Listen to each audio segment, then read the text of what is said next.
Hey guys, welcome to Probate Cafe for another episode of our podcast. Thank you for joining us. And today I have a special guest, Tony Nelson with Synergy One with us. And he's going to share a little bit about what he does and how it could possibly benefit you in certain situations. So, Tony, tell us a little bit about about yourself and your business. Well, my name's Tony Nelson. I'm a real estate broker. I've been doing real estate since the 80s, believe it or not, and got my broker's license back in the 90s. And basically what I do is I sell real estate, number one. And number two is I buy homes, fix them up, and resell them. And then I manage my portfolio of real estate that I own. So. And Tony and I have done business together, and he's probably one of the only one or a few investors that I trust in the marketplace.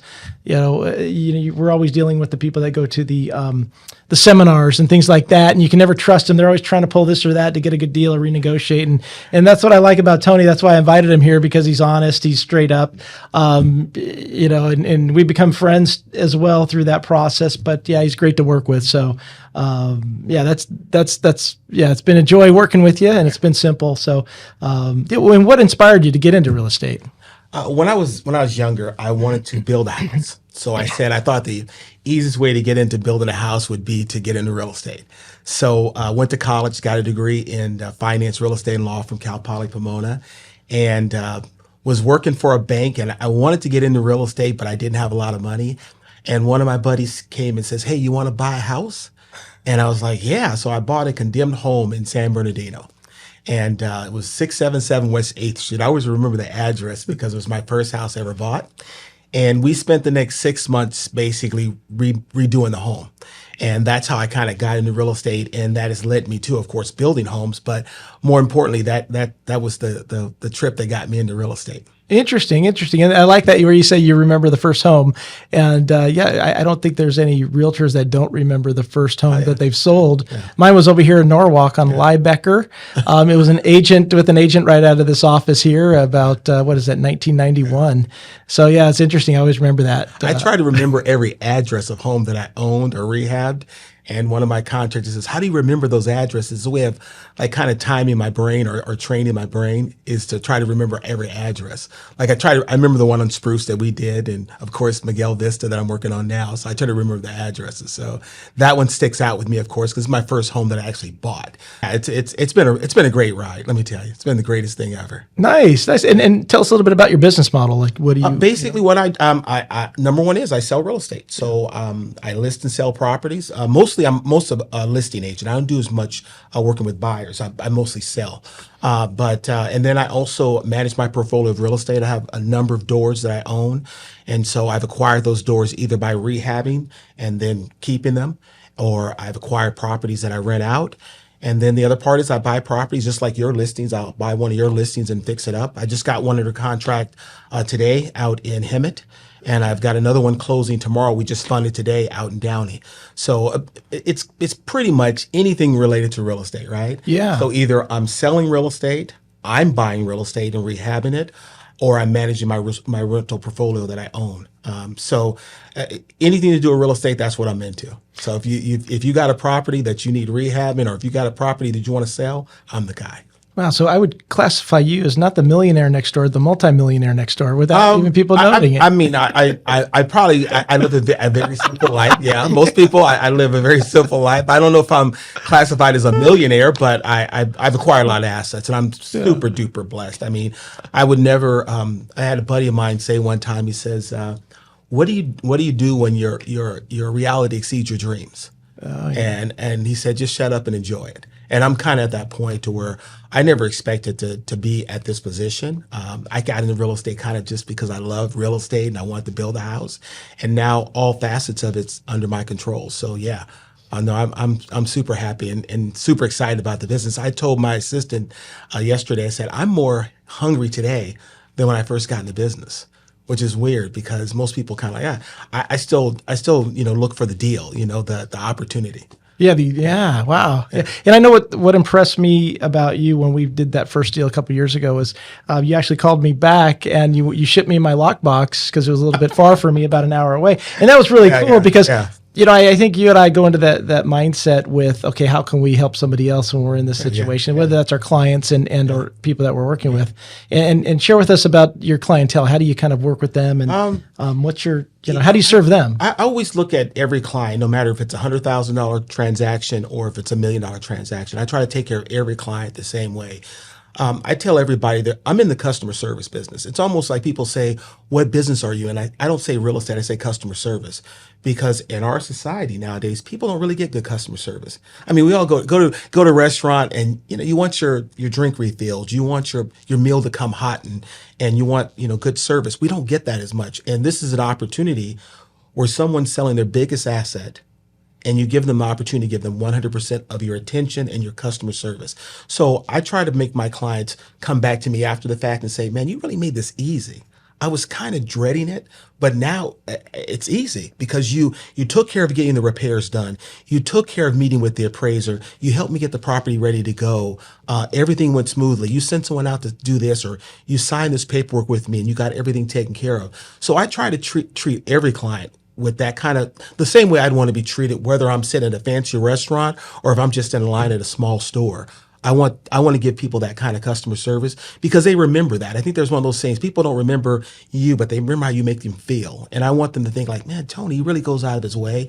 I really care about my clients. I try to give them 100% of my attention and 100% of my time and make them feel like they're special because they are. I recently had a transaction where I did a $100,000 short sale out in San Bernardino. And the same client came back to me 4 years later and sold a $1.6 million in LA. Right. And she says, it was all based upon the fact that the way you took care of that short sale for me really cemented my relationship with you for my own home that I was selling that was worth quite a bit of money. And if I had not taken care of her on that $100,000 sale, I would never got the $1.6 million listing, which I actually ended up double ending at 6%. Right. Nice. So, $2,000 commission up to a much larger commission. And that was all just based on customer service. Yeah, I think the success has clues, right? You treat everybody well. You do a good job. Treat everybody the way you'd want to be treated, and realize that in our society nowadays, people don't give good customer service. They don't. No one's trained. It's one of those things where, and you can set yourself apart simply by doing a little bit more. And that even with our relationship, the other day I dropped off your sign. I mean, I held on to it for about 4 months, right? But I know those are the things that really make me feel good because it's not the big things people do for me. It's the small things. It's my buddy saying, hey, listen, man, I know you're working. I'm going to stop by and bring you a sandwich. Like, really? And he's like, dude, I know you never take lunch, but I'm going to bring you by. That was more important than him saying, I'm going to buy you a Rolex watch or I'm going to take you on a trip. It's the little things that really make a difference. And people, when you make someone feel special, they're going to remember that feeling. Right? Yeah, so for sure. That's the way I try to treat all my clients and all my customers. I mean, even ask my friends, they'll probably tell them the same thing. Hey, and that's important because, when, we're dealing with customers, a lot of times they're maybe out of the area. They're clients really, but they're not going to be local. So they're kind of trusting us to do the right thing and giving them all the information and giving them our opinions on what the best solution may be, but give them options as well. Oh, definitely. And then work hard too. Cause you and I both work hard. It's like that when you mentioned, when you dropped me that sign, they were like, hey, your car looks like my car. You got your lunch box in your front seat. Cause we drive everywhere. And it's not like, we're these glamorous, well, I'm not anyway, these glamorous realtors that you see on the shows, but we're out there working hard and, and success leaves clues, right? You work hard, you do a good job. If you do a good job for people, they will definitely remember you. And no, it's not that whole glamour thing. I watch people with those $1 million listings and stuff. I don't sell $1 million houses. I mean, I've had probably my entire career, maybe 3 homes over $1 million. And one of them was mine. Okay, that I was selling a flip. But most of my clients are regular people. I don't shoot glamorous shots in front of these really multi-million-dollar properties because that's not my niche. Yeah. And the riches are in the niches, as they say. I'm more the guy that's below the median price of any county. So whether it's LA, San Bernardino, Riverside, Orange County, even my property that I have in San Diego, it's $200,000 below the median price in San Diego. So that's where my sweet spot is. If someone called me for a $3-4 million sale, that's not my market. My market is more like the average Joe kind of guy. Oh, okay. Yeah.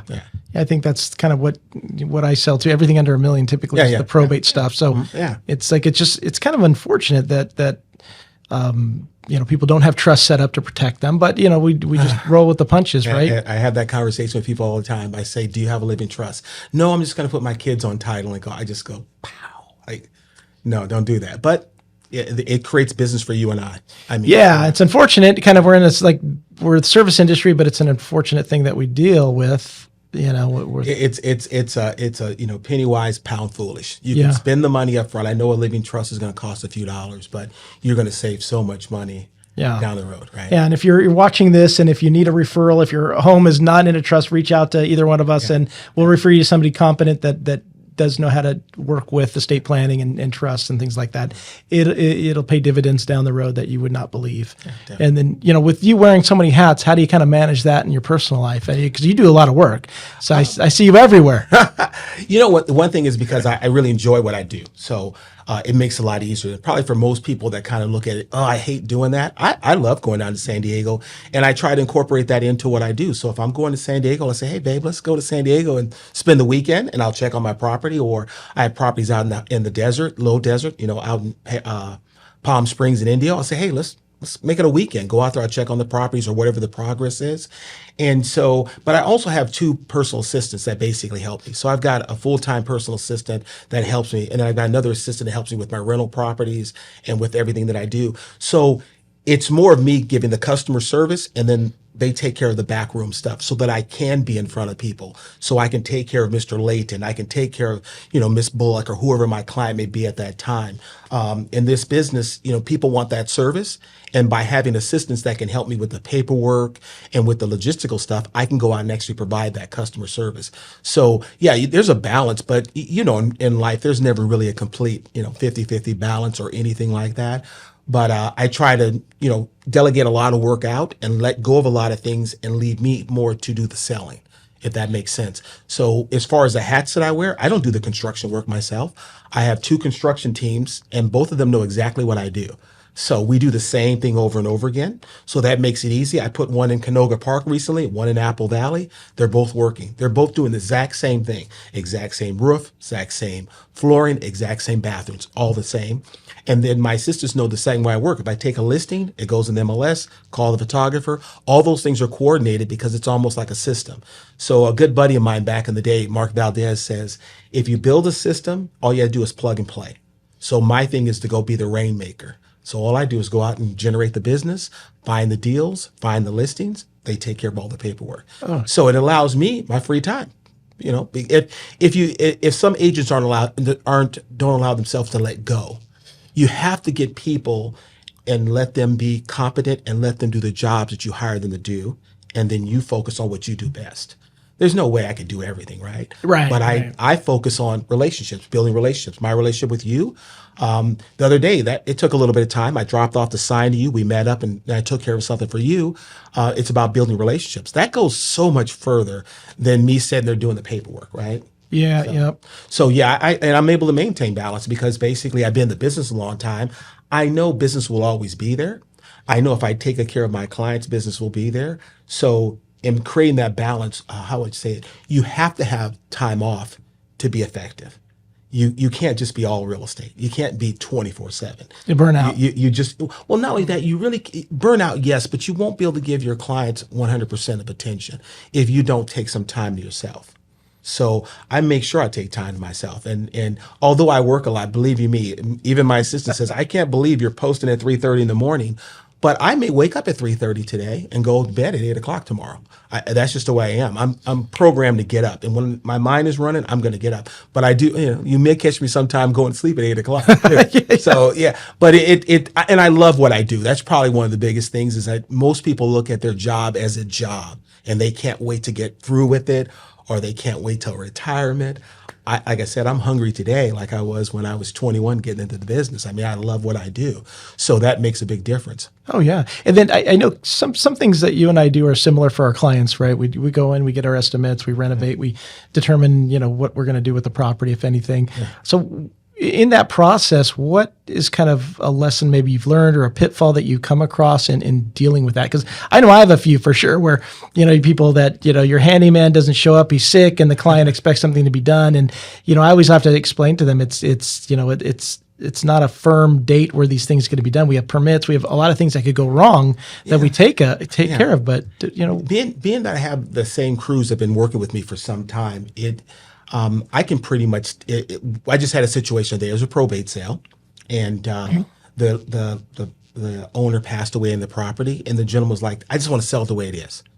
And I said, "You know what? You're going to get a lot less because it needs flooring. People can see, that someone passed away in the property. Why don't you let me, go in and do the work that needs to be done?" And my painters came and did the work. The carpet guy came in. I've got a trash out guy that helped them go through the property. And this client was the one I was recently talking about. He was just so happy. Things aren't always going to happen on that exact schedule, right? They're not going to happen on the exact schedule. But if you communicate and make sure that the painter didn't show up today, he had to take care of something else, finish up another job, he'll be there. It's all in the communication. Right? Because if I communicate to them that, give me 3 weeks and I'll have it ready to go, that gives me a little bit of leeway. Like anything, right? You say if it's going to be done in 2, give yourself an extra week. If you say it's going to be done in, a certain amount of time, give yourself a little bit extra. And for the most part, sometimes contractors aren't going to show up on time, but I've been working with some of the same guys. One of my guys has been with me for 10 years. Oh, wow. He works exclusively on my flips and on my rentals and on my client's property. And I recently inherited another one. One of my business partners left and moved to Florida.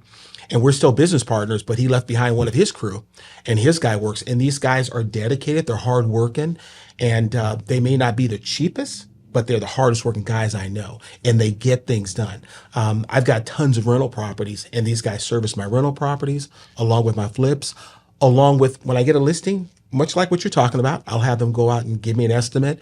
And I know that not only the price is going to be fair, but it's going to get done.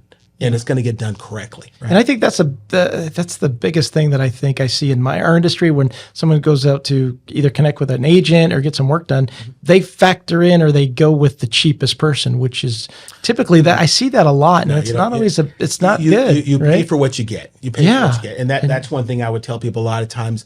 I'll say, listen, I can send my guy out to take care of it. And they're like, well, how much is it going to cost? I say, bottom line, it's going to get done, number one. And number two, it's going to be a fair price. Because I can't go to my guy and say, do it for nothing, but yet he's going to go out there. And there's been situations where someone says, hey, listen, can your guy change my toilet? I'm like, he could, but you're not going to want to pay him to drive across town to replace the toilet. But if you want the toilet done, I will send him. But please don't have him come out and then don't use him. Because you just wasted part of his day. If he's one of my guys and my client says, hey, listen, Tony, I need to get this done, he'll go out and get it done and taken care of. Because it's very difficult for someone to show up at a job, give you an estimate, and then they don't get the job because you're looking for the lowest price. You pay for what you get in America. If you're going to a steakhouse and you pay $20, what kind of steak are you getting? 4-ounce filet. It's probably going to be tougher than what do you call that place? What was the Corral place? The Golden Corral. I think it's going to be. And again, if you go to a nice place, I always tell people I'd rather pay $50, $60, $70 for a steak because I'm not going to have a steak every night. But if I go get a $20 steak, I'm going to be cutting it, and you pay for what you get in this world, and penny wise and pound foolish. I mean, you're going to end up paying more in the end. I pay a lot of money to my contractors to do the work they do, and I tell my clients, but you're going to get quality work. I've got an old house in Pasadena, 1895. We're repainting it right now. I'm probably going to spend twice the money to paint that 1895 house than I would a regular house, but when he finishes it, it's going to be done correctly. Yeah. And the paint's going to last for 5, 7, 10 years because it's an old house. So you pay for what you get. You put it in there. And you're talking about your crew basically, or your contractors typically that you work with. And I kind of do that too. It's like I don't use my guys. That's why they're loyal and they do a good job. Is because I'll even have them. I'll send them out there for an estimate, and I'll pay them for the estimate. Oh, definitely. It's only fair. Yeah, time is money. And people think sometimes they just think, oh, just call somebody out there and there. And it's like, no, there's a lot involved in an estimate. Okay. If you're trying to save some dollars, it's not the way to go because you could end up losing huge on the resale. Even if you're negotiating with investors, you got to know your numbers. And we talked about that. It's like definitely. You're not. Our negotiations they went well, but it's like we got to know our numbers, each of us, to see where we can kind of meet and recent project. You asked me about my numbers, and we were pretty much right on the same number. But I expect to spend money to make money. I think my dad used to always tell me this, and when I was a kid, I used to cut grass. And my dad would say, I would say, I'm going to use the family lawnmower. And my dad's like, no, you got to go buy your own lawnmower. I'm like, well, we have a lawnmower right here, Dad. And he says, no, if you want to have a lawnmower business, you go buy a lawnmower. You want to deliver papers, you get a bike of your own. You're not using the one at the house, right? And so it taught me that if you want to make money, you got to spend money. And let's talk about that real quick. Yeah. When did you first think that you were an entrepreneur? Oh, I was an entrepreneur when I was a kid. I used to do this thing called Junior Achievements back in the 70s. I would make, my dad he was involved in what they call Junior Achievements. It's where it would teach kids, young people, high school kids, how to make money. And one thing that I did, I remember making this is how long ago this was, I would make personalized matches.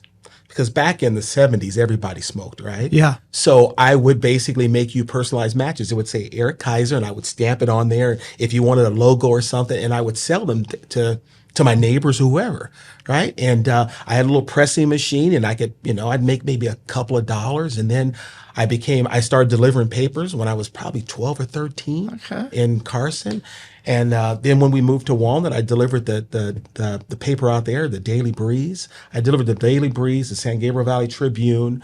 I always had a little something going on, right? Yeah. Whether it was washing cars in my neighborhood, I was known for washing cars. I was known for cutting everybody's grass in Carson. And a matter of fact, when I got into the business, I ran into a past client that I used to deliver the newspaper. And this guy would always give me a $100 bill. Now, granted, this was like 1975. He would give a 10, 12-year-old a $100 bill to pay for $3 worth of monthly newspapers. And I always had to come back. And when I got older, I ended up having him as a client. And he goes, hey, you used to deliver the newspaper. And I go, yeah. He goes, I was that guy. And it was just so ironic what a small world it is. But that's why I cut my teeth in being an entrepreneur when I was a kid, like 10, 11, 12 years old.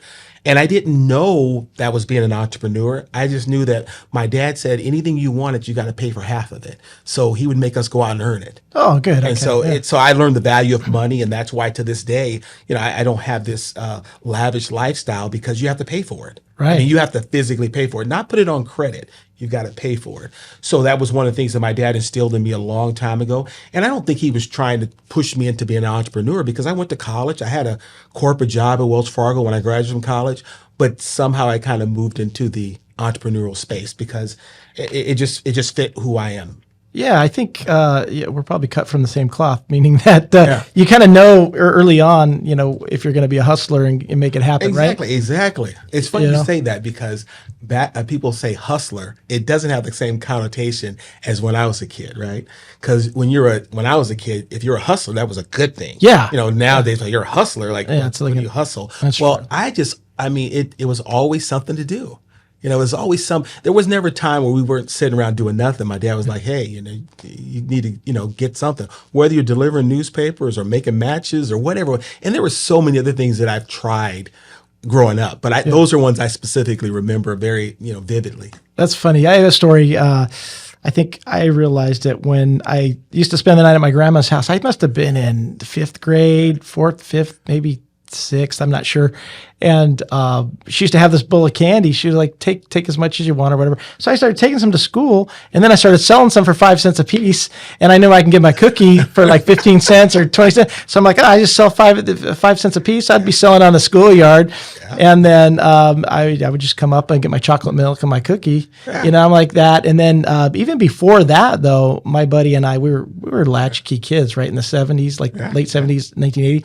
And you'd be on your bike in the neighborhood, and we'd go by in the fall, and we'd knock on doors and see, a yard full of leaves, like maple leaves, and we'd offer to rake their lawn. Then we'd go over to the liquor store, play our video games, and we had money for McDonald's. Exactly. Collect the bottles from my grandparents. Oh, yeah. My grandfather would give my brother and us, if we'd collect all the bottles, he'd let us take them up there and get money for it. You go through life, but I think I learned so much from my dad about just being hardworking. Oh, yeah. That's the bottom line. My dad was one of the hardest working guys, and I didn't realize that. I've had uncles that are hard workers, and in all kinds of different routes. I mean, I've had, garbage collectors and truck drivers and, corporate guys. But one thing that I always saw was hard work pays off. Oh yeah. I always saw hard work pays off, and as long as you work hard and you work smart, you're gonna succeed in this world. Yeah, you track and measure what if something's not working, you Oh yeah, fix it, right? definitely. Or Definitely. if how What you was can the make you're it talking better. about? You were talking about the candy thing. It was funny. Like it brought back some memories from my days at Leapwood Elementary. I used to buy candy and take it to school and sell it. And then one day we got I think the principal or something says, not, no selling candy at school. See, and that's so wrong because you're trying to. It just goes against the whole American system of capitalism, I guess trying to there- make I some guess money there's and a time and support place, yourself. right? I know, but I would encourage. If I was them, we're different people though. Yeah. We're not principals or teachers Yeah, or yeah. if you put me in that position, I'd be like, yeah, sell as much as you want, just make sure it's clean and closed up or whatever. I just like that. That's a good skill set, like Oh, your no, thing. yeah, It yeah. teaches people to survive. It was so I think you and I are, like you said, cut from the same cloth, because that's something I definitely did when I was in elementary school.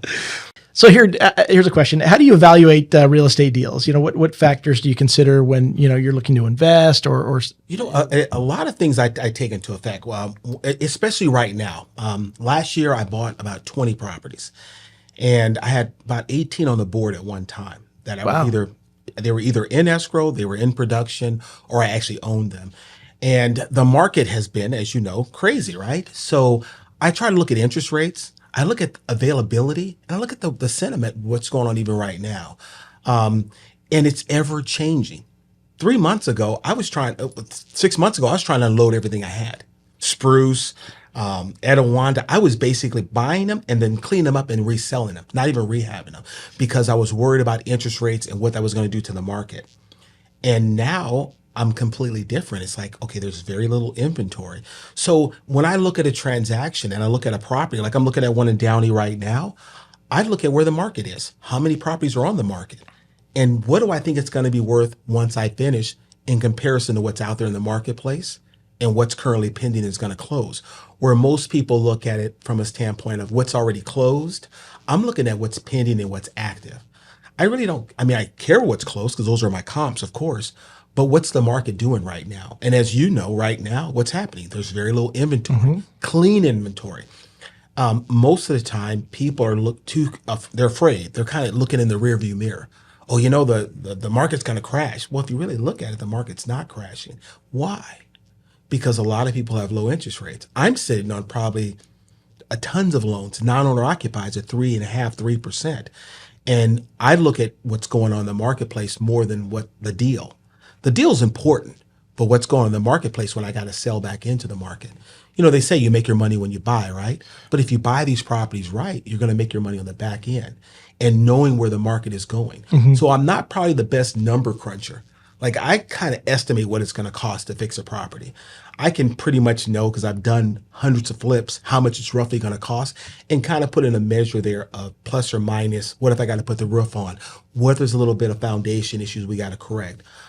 So I look at it all the way around: the deal, the market in that specific area, the competition I'm going to have, and those kind of things. If you see something active and it's clean and it's turnkey and it's going on the market and it's selling in 5 days, then you probably know you're going to experience the same thing when you bring yours to the market.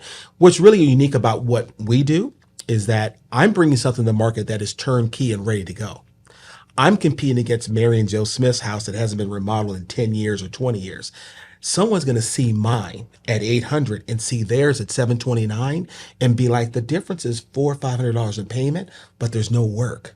So I'm going to usually get top dollar right now, because even though rates are higher, they're not high, right? You've been in business long enough to remember. yeah. 10 and a half. Yeah, my mom and dad bought their house in Orange County. And I remember my mom sitting there with my dad saying, this is a bad time. And my dad said, and this is one thing I tell people all the time, the best time to buy is when you can, not when you want to. And there's a big difference, right? The big difference is my parents could afford to buy in Villa Park and move out of Walnut. They had subsidized from my dad's employer. They were paying for all the selling costs, all the buying costs, and they were basically buying down the rate. So they bought. It wasn't a good time. 1983, when rates were 16%, people were people were afraid to do stuff. Yeah. They moved. Now, the difference between buying that house and staying in Walnut was $1 million difference. The valuation in Walnut compared to what the valuation was, that was $1 million move. So knowing the marketplace and knowing what's going on and seeing for yourself, we're in the business. We see things that other people don't see. I'll tell somebody, yeah, I just bought a property. Why would you buy that property for $760? Because it's going to be worth $1 million when I finish. Well, how do you know? Because there's not one property in Downey right now that's 1,800 square feet that isn't selling for over 900,000. When mine comes to the market, it'll be $1 million house. Yeah. Because we already know rates are where they're at. Everyone's settled in and they figured out what rates are. This is the new norm. Yeah. This is what it is. Kind of accepted. If 6% is the rate, it's the rate. I remember my first house, I think I got 8.5% in San Bernardino, and I thought I had struck gold. I assumed a loan at 8.5%. Assumed a loan, because back then FHA loans were assumable, and I thought I hit the jackpot. 6%? That's nothing. Really? But we've programmed ourselves to think that 6 is bad and 3 is better. Well, yeah, of course 3 is better, but you didn't buy when the rates were 3. Right. And then all of a sudden, and then now they're not going to buy at 6. Yeah. So if you can afford it, or well, if you can afford to get into the property, right? Yeah. If all things make sense, you definitely, if you can afford the property, buy it. You don't sit back and wait. And again, I know it's easy because people think I want them to buy a house because I'm in real estate. I tell all my friends and relatives, I say, you don't have to even use me. Just go buy a place. Yeah. I've got mine already. I've bought a lot of property. I own property. I want you to have the same thing. That's why I partner with a lot of my friends. Yeah. Because I'm like, hey, I want you to get to that point the same way I did. Because a lot of times they don't have anybody to kind of create that wedge and show them. Mm-hmm. It's almost like going to the gym and you don't know what to work out. I'm the gym. And I tell them, come in, I'll show you how to do it. It's not rocket science. Yeah. Buy a home, and through life, you'll end up there 5-7 years later. How many people do I know that I sold the property to and they go like, we didn't know we were going to be here for 10 years. They bought it for $250 and blah, blah, blah. Now it's worth $500 and they paid it down to $200. And they're like, man, what if we hadn't done it back then and we tried to get in now? Because then they could buy it and they made the purchase. So definitely. And you keep some of your properties, right? You renovate. Yeah. Is there a certain percentage that you do? I have a theme. I want to flip 3, keep 1. So if I buy 4, I want to keep 1. And the way I do that is a lot of times I may keep it myself. I may buy it on subject to and rehab it and keep it myself, or I might sell it to a friend. So I'll say, listen, I got a house in San Bernardino. I got a unit on the back. Move into it. Rent the back out. Your mortgage is $2,000. You got $1,000 coming from the back. It's $1,000 a month. Yeah. Wait, really? We own it together. You live there, and I'll pay all the closing costs. I'll even gift you the down payment.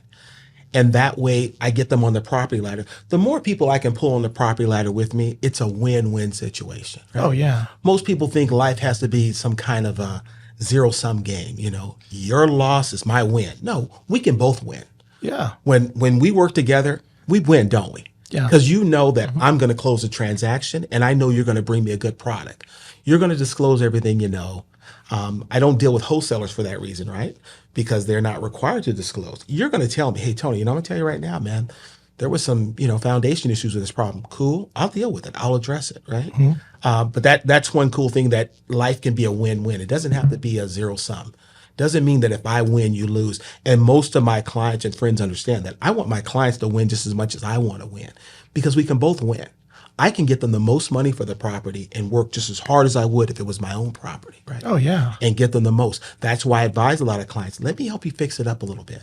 Well, why? Because if I can put 10 into it and get you 30 more, instead of you netting 100,000, you net 120,000. That's real money, right?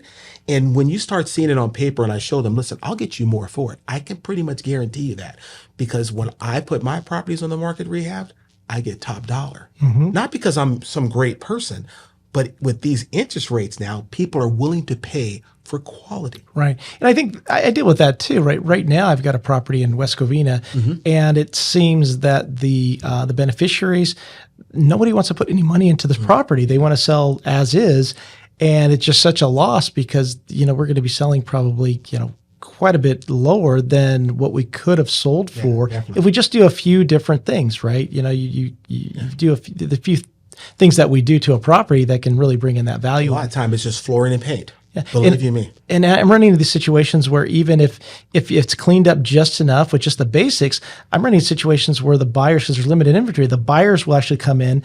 I'm on a property in Ontario right now where two of them said, okay, if there's any appraisal conditions, for example, peeling paint or stucco work, the buyers will take care of that even before we close, just because they want that property, and or they'll pay, obviously the appraisal gap, they'll have the funds in to cover that, but the appraisal conditions could be different, right, from each appraiser. Yeah. So you kind of know what they're going to call out, so you know what they're going to be required. Definitely. But You've probably seen 100 properties, and I've seen 100 properties where I go in and tell the client, we're going to have to paint those eaves. We're going to get that peeling paint. It's going to be an FHA buyer. Oh, yeah. We're going to have to do that. We did that on one of my properties recently, Rialto on Tahoe. I went to the client, and she said, I don't want to do anything. I said, listen, our buyer's going to be FHA.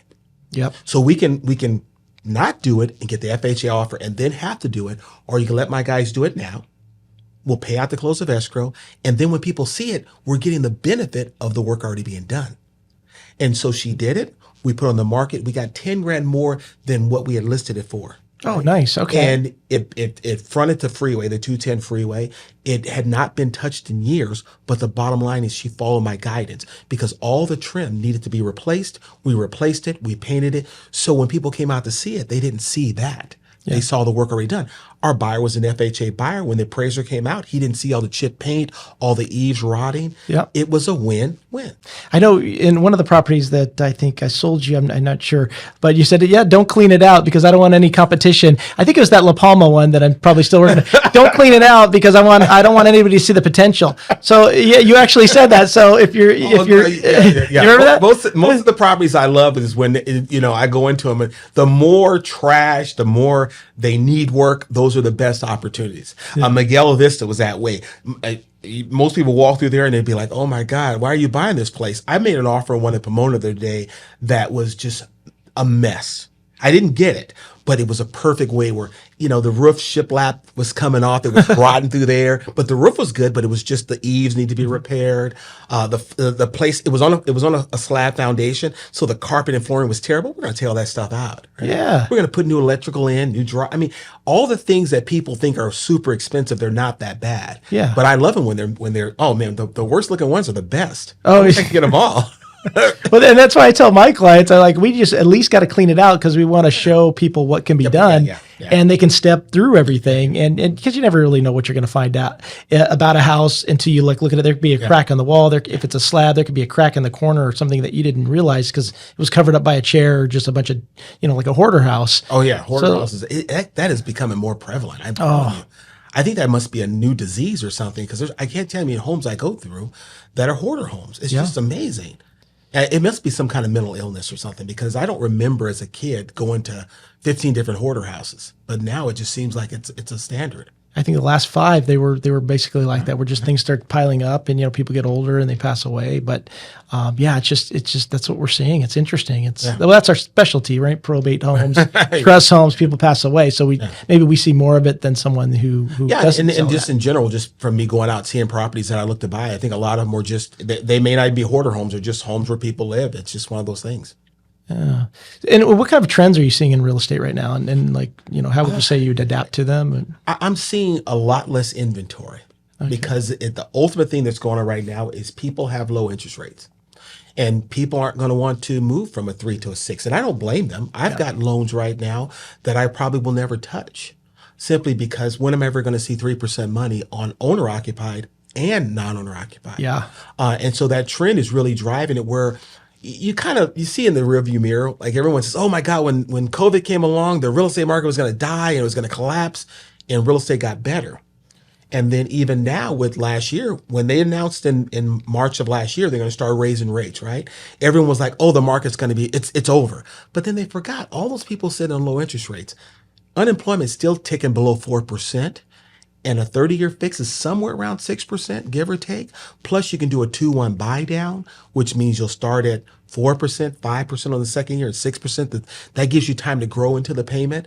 And I think a lot of people are adjusting to the market. Mm-hmm. I put on my board at the office, on one of my whiteboards, it says, this is the new market. Go get it. This is just the way it is. Yeah. So stop waiting for something to change. You change. You have to get more hungry. And the trend that I see is that people are getting used to, hey, the mortgage statement says 6%, 6%. My payment's going to be $3,800, but at least I own it. And Tony, the landlord, is not raising my rent. Yeah. And see, most people would think, like I see all the news, tenants are not paying, landlords are hurting. Not really. Every time I have a vacancy, I usually have 10 to 15 applicants. I bought a property over in Pico Rivera, $3,700 a month. We had 7 applicants, and pretty much all of them had good credit, good jobs. Wow. $3,700 for a 4-bedroom, 2-bath, 1,200 square feet. You know why? There's a need for housing. And people don't realize that because they read the news and they hear everything, but they're not in the trenches seeing what other people are seeing. I can find a tenant in any of my properties, from Apple Valley to Barstow to Orange County to LA. I can find a tenant in a minute. And it's usually higher than what I've been expecting. So the trend I see is that people are making more money because inflation has been running, 10% for the last couple of years. So that Uber ride that used to be $40 is now $60. That steak that used to be $40 is now $50. Groceries are costing more. People are making more, so they can afford more. I'm not saying everyone. Believe you me, I understand it's tough, but the trend I'm seeing is that this is the new normal. Things just cost more. I think we've had so many years of 2% inflation that people got kind of lulled into the fact that things don't normally go up. And I noticed, because I buy the same thing over and over and over again, that things are costing more. And as a result, people are paying more for rent. People are paying more for everything. And so you have to be a little bit more savvy about what you purchase, of course. But what I'm seeing is that people are absorbing the 6%. People are still buying. It's really tough when people come to me and ask, well, how are you doing in real estate? I go, great. Because first thing is I never stop the hustle, number one. And number two is I don't let the negativity affect me. I actually listen to the negative. My girl goes, why do you listen to all this negative stuff? Because I want to hear what other people are saying so that I know how to respond. Aren't you hurting? No, not really. Because I look at it from a standpoint, there's always going to be a buyer, there's always going to be a seller. You may not be participating, the people on the sidelines, but there's always a buyer, there's always a seller. If you don't understand that and you want to sit on the sideline and, boo-hoo, fine.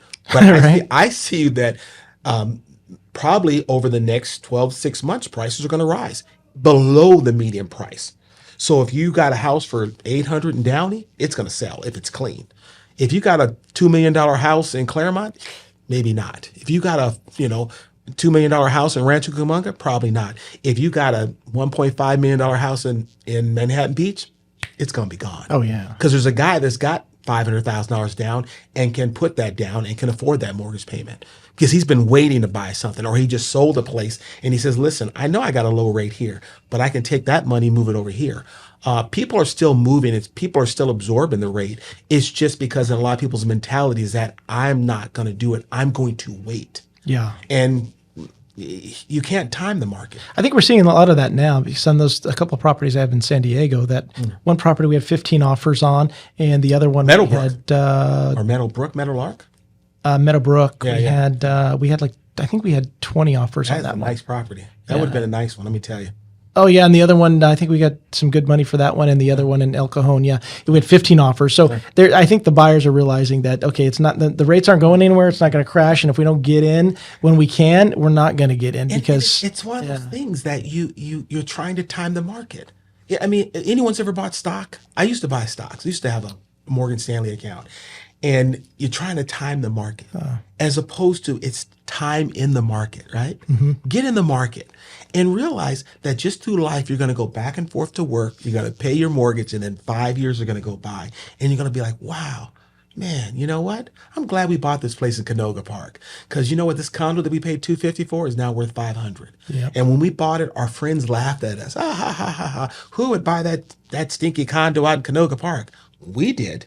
And now we have $300,000 in equity. We can sell it and go get us a place in Northridge. Right. We can go get ourselves a place in Porter Ranch because now we have a down payment where before we were trying to scrape it together 3.5%.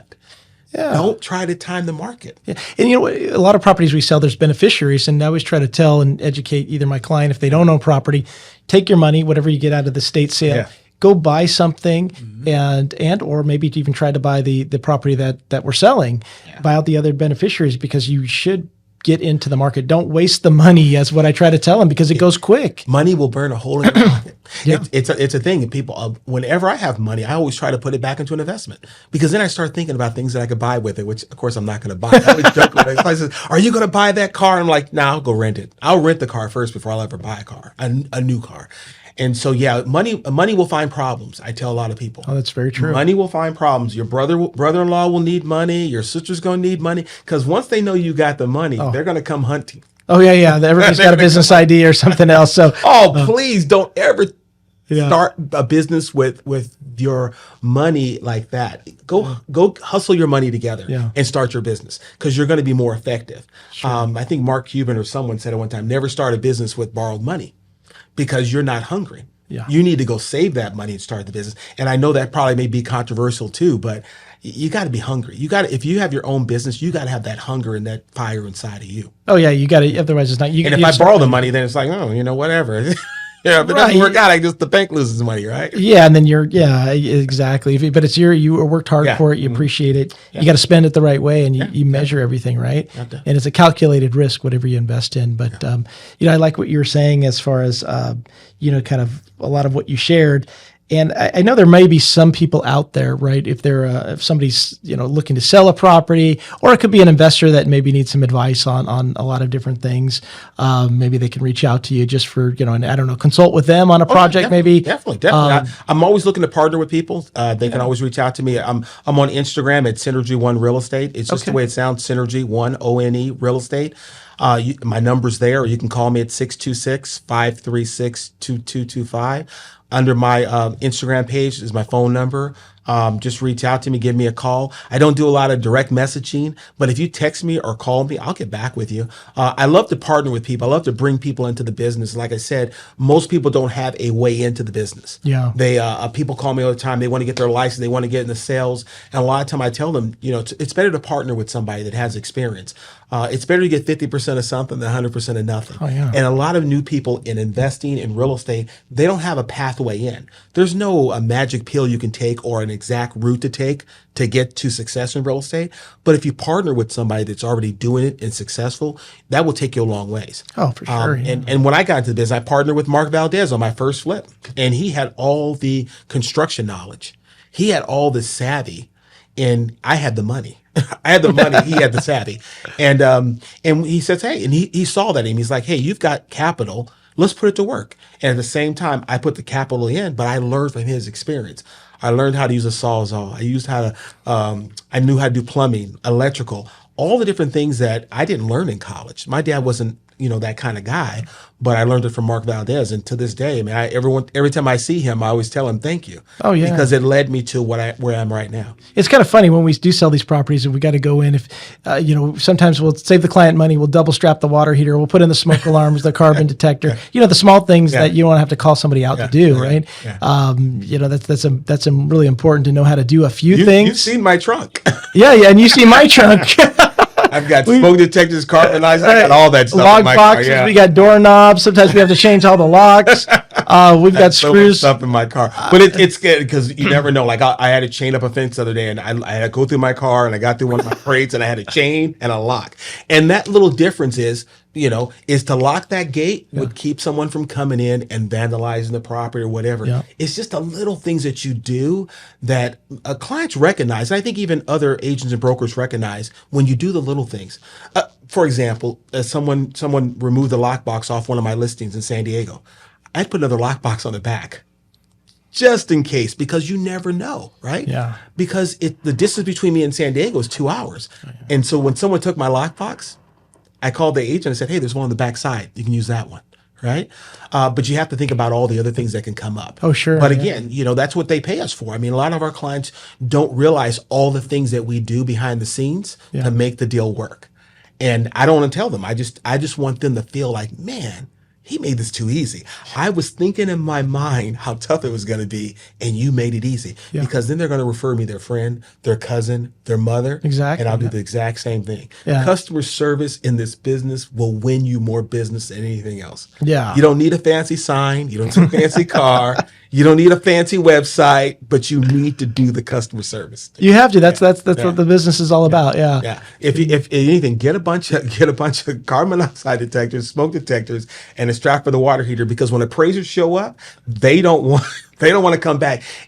They don't want the 175 for the reinspection. Right. They just want to come in, do the appraisal, get out of there, and they make their money. They don't want to come back for reinspections.